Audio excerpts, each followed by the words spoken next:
రాష్ట్రంలో వైసీపీ ప్రభుత్వం అధికారం చేపట్టినప్పటి నుంచి అవినీతి మీదే దృష్టి తప్ప క్రీడల్లోనూ ఉన్నత స్థాయి కార్యక్రమాలు చేపట్టిన చరిత్ర లేదని టీడీపీ రాష్ట్ర ప్రధాన కార్యదర్శి కోటరెడ్డి శ్రీనివాసరెడ్డి అన్నారు.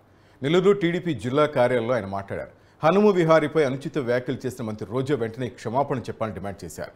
వైసీపీ నాయకుడి కొడుకుని హనుమ విహారీ మందలించినందుకే కెప్టెన్సీ నుంచి తొలగించారని కోటరెడ్డి అన్నారు.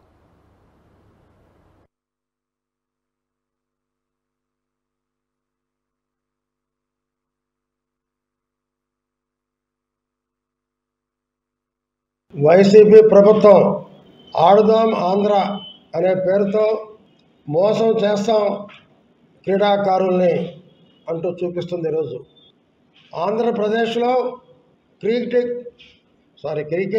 టీం కెప్టెన్సీగా ఉన్నటువంటి హనుమ విహారీని అనవసరంగా తొలగించారు.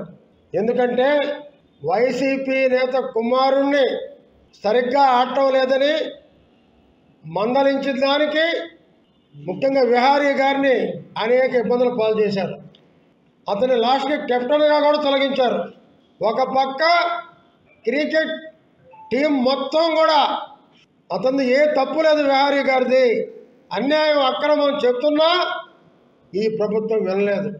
ఆ టీంలో ముఖ్యుడైనటువంటి ఆశీష్ గారు కూడా విహారీ గారిది ఎటువంటి తప్పు లేదని చెప్పినా ఈ వైసీపీ ప్రభుత్వానికి చెవుల్లో వినపడలేదు, ఎదురుగా చూడటం లేదు.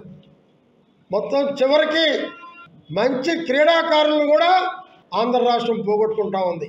మరి ముఖ్యంగా విహారీ గారు ఒక మంచి ఆటగాడు, ఫ్యూచర్లో మొత్తం ప్రపంచ దేశాలకు వెళ్ళేటటువంటి నైపుణ్యం ఉన్నటువంటి వ్యక్తి. అతను ఒకటే చెప్పాడు, తాను ట్విట్టర్లో చెప్పింది, ఆంధ్రప్రదేశ్లో నేను ఇంకా ఆడను, కేవలం ఆటల్లో కూడా క్రీడల్లో కూడా రాజకీయాలు వచ్చేసినాయి, ఇంకా నేను ఆడను అని చెప్పేసి అతను పక్క రాష్ట్రాలకు ఆడుకునే పరిస్థితి వచ్చిందంటే మన క్రీడాకారుల నైపుణ్యాన్ని మనమే దెబ్బతీస్తున్నాం అని చెప్పి తెలియజేస్తున్నాం. లాస్ట్కి క్రీడాకారులలో కూడా రాజారెడ్డి రాజ్యాంగాన్ని అవలంబిస్తున్నారు ఈ ప్రభుత్వం. 56 ఈ ప్రభుత్వం వచ్చి 56 నెలలైతే ఇప్పటి వరకు కూడా ఎక్కడ కూడా క్రీడాకారులు అభివృద్ధి చేయలేదు.